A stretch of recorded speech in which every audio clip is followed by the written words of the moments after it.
All right, two more problems in this mastery problem session. They're both chi-squared tests for variance. They're hypothesis tests for variance. So this is going back 2 chapters to one population or single statistic hypothesis test. We've done a couple of different variations on the mean. We've done a proportion. Here's the variance. Let me read the problem here. It says a manufacturer of doorknobs has a production process that is designed to provide a doorknob with a target diameter of 2.5 inches. In the past, the standard deviation of the diameter has been 0.035 inches, and in an effort to reduce the variation in the process, various studies have resulted in a redesign process. A sample of 25 doorknobs produced under the new process indicates a sample standard deviation of 0.025. At the 0.05 level of significance, is there evidence that the population standard deviation is less than 0.035? So, okay, you've done a lot of hypothesis tests. You know that there is a process. You need to sort of follow that process, and I've led you down that line with the questions.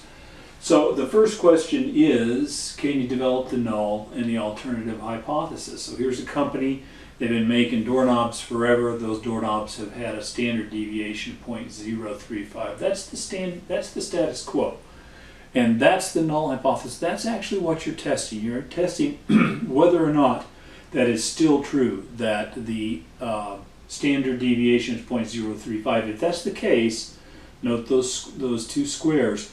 If the standard deviation is 0.035, then the variance is 0.035 squared, and that's how we've stated this. If that is the null hypothesis, here's the alternative hypothesis. Hey, maybe it's less. We've done some things. We've tried to improve our process. We've tried to bring that down. So if the null hypothesis is that the variance equals 0.035, the alternative hypothesis is that it's less than 0.035 squared. Variance is 0.035 squared. So let's compute the p-value. Let's pull out the information we need. We don't need to know that the target diameter is 2.5 inches, for instance. You won't see that here. But we do need to know the sample size. That's 25. We need to know the standard deviation of that 25 unit sample we took. It's 0.025. You can pull these right out of the problem statement. And again, the population standard deviation, all those doorknobs have a standard deviation of 0.035. So let's take that and let's jam it into the test statistic.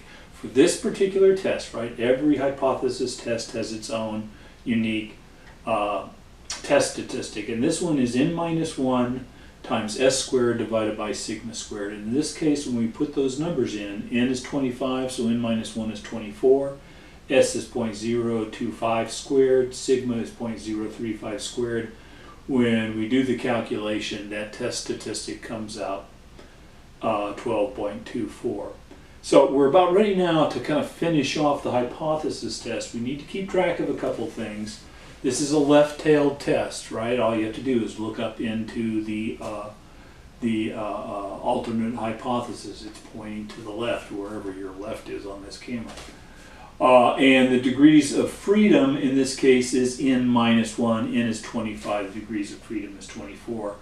So if we want to calculate a p, which again is the best way to go, I think, using this calculator for such tests. Since it's a left-tailed test, remember the chi-squared is a little different. It doesn't go from plus to minus infinity. It goes from 0 to plus infinity. So a left-tailed test has a lower bound of 0, and it has an upper bound at the position of chi-squared test, which is 24.24.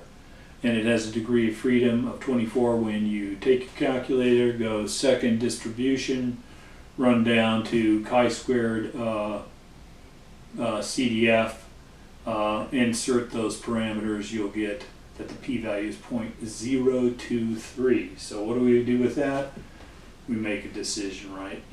Since 0.023 is less than the level of significance 0.05, that means that test statistic is in the so-called critical value. That's where you reject the null. All right, so what we were doing was testing whether or not that null remains true today as it's been in the past. And we have some evidence, and in fact you would say reject the null. The analysis of the 25-unit sample provides evidence that the new standard deviation is less than 0.035. Okay? Pretty neat and quick. Let's move on to the last problem.